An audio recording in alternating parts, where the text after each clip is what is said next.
ദോശയും ചമ്മന്തി കഴിക്കാൻ പോയാലോ? കോട്ടപ്പാടത്തിലെ നമ്മുടെ വടവിലെ തട്ടുകടി കാട്ടില് നമ്മളിന്ന് പോണത്. ഇതിന്റെ ചെങ്ങായിമാര് സാബിത്ത്, ജസീല്.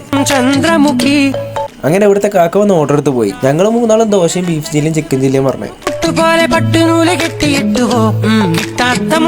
അങ്ങനെ കുറച്ചു നേരത്തെ കാത്തിരിപ്പിന് ശേഷം ദോശയും ചമ്മന്തിയും വന്നു ഗൈസ്. ഇത് ഇവിടുത്തെ സ്പെഷ്യൽ ചമ്മന്തിയും ചട്ടനി. ഇത് അടുത്തത് ബീഫും വന്നു, ചിക്കൻ ചില്ലിയും വന്നു.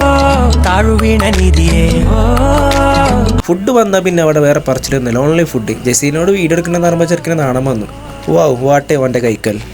ചമ്മന്തിക്ക് ഒരു പ്ലേറ്റ് കണ വെച്ച് ചട്ടിനിക്ക് ഒരു അപ്പത്തും കൂടി പറന്ന് അപ്പത്തമ്മ ഒരു പൊട്ടെടുത്ത് ചട്നിയിലും ചമ്മന്തിയിലും പിച്ച് ഒരു പുടുത്താണ് പിടിച്ചാൽ അടിപൊളി ടേസ്റ്റ്. ഇനി ബീഫ് ചില്ലിയും ചിക്കൻ ചില്ലിയും ദോശയും കൂട്ടി അടിച്ചു നോക്കട്ടെ. കൊള്ളാം. ടേസ്റ്റ് വെക്കാൻ വേണ്ടി ഒരു സിംഗിൾ ബീഫ് ബിരിയാണി കൂടി പറഞ്ഞു. ചെറുക്കൻ കഴിച്ചു നോക്കി. ഓ, ബീഫിൻ്റെ ഒക്കെ ടേസ്റ്റ് ചെറുക്കിന് ഇഷ്ടമായി. ഞാനും ടെസ്റ്റ് ചെയ്ത് നോക്കട്ടെ എങ്ങനെയുണ്ടെന്ന്. ബിരിയാണിയും കൊള്ളാം, എനിക്കിഷ്ടപ്പെട്ടു. ഇത് കഴിച്ച് കഴിഞ്ഞ് 2 മിനിറ്റ് ഇരുന്ന് ഉള്ളിലേക്കൊന്ന് കയറിയേക്കുമ്പോഴാണ് ഇവർ രണ്ടാളെയും കണ്ടത്. ഇവരെ അറിയുന്നവരെ മെൻഷൻ ചെയ്യും. ഉള്ളിലൊക്കെ നല്ല ടേബിളും സ്പേസും ഒക്കെ ഉണ്ട്. ഫാമിലീസിനൊക്കെ സുഖമായിട്ട് വന്ന് കഴിക്കാൻ പറ്റും. അങ്ങനെ കഴിച്ച ബില്ലെടുത്ത് ഞങ്ങൾ അവിടെ നിന്ന് ഇറങ്ങി. അപ്പോൾ ഇന്നത്തെ വിശേഷങ്ങളും കാര്യങ്ങളും എത്ര ഉള്ളൂ. നമ്മളെ ലൊക്കേഷൻ വരുന്നത് കോട്ടപ്പാടം ജംഗ്ഷനിൽ നിന്നും ഓഡിറ്റോറിയത്തിന് നേരെ ഓപ്പോസിറ്റ് ആയിട്ടാണ് മണ്ണാർക്കാട് റോട്ടിൽ.